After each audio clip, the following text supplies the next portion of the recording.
கள்ளக்குறிச்சி விஷசாராயம் குடித்து உயிரிழந்தவர்களுக்கு சட்டப்பேரவையில் இரங்கல் தெரிவிக்கப்பட்டிருக்கிறது. செய்தியாளர் பாஸ்கர் கூடுதல் விவரத்துடன் இணைகிறார். பாஸ்கர், இன்றைய அலுவல்கள் இந்த இரங்கலோடு நிறைவடைந்ததா? விவரங்கள் என்ன? தமிழக சட்டப்பேரவை கூடியதும் மறைந்த முன்னாள் சட்டமன்ற உறுப்பினர்கள் மறைவுக்கு இரங்கல் தெரிவிக்கப்பட்டது. குவைத் தீ விபத்துல உயிரிழந்தவர்களுக்கு இரங்கல் தெரிவித்து 2 நிமிடம் மௌனத்தில் செலுத்தப்பட்டது. அதைத் தொடர்ந்து கள்ளக்குறிச்சி விஷசாராயத்தில் உயிரிழந்த அவர்களுக்கு அஞ்சலி செலுத்தும் விதமாக இரங்கல் தெரிவிக்கப்பட்டது. சட்டப்பேரவை அதிர்ச்சியும் ஆழ்ந்த இரங்கலையும் கொள்கிறது என்பதை சபாநாயகர் அப்பாவு பதிவு செய்தார்.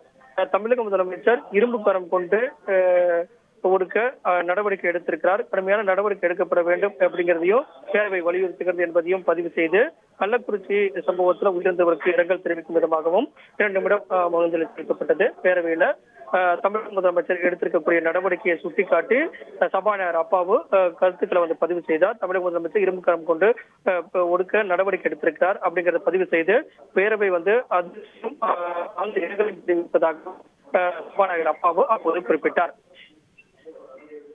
கூடுதல் விவரங்களுக்கு நன்றி பாஸ்கர். விஷசாராய விவகாரத்தில்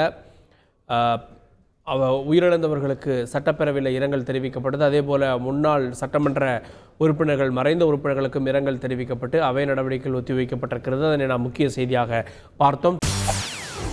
செய்திகளை உடனுக்குடன் தெரிந்து கொள்ள உடனே சப்ஸ்கிரைப் பண்ணுங்க.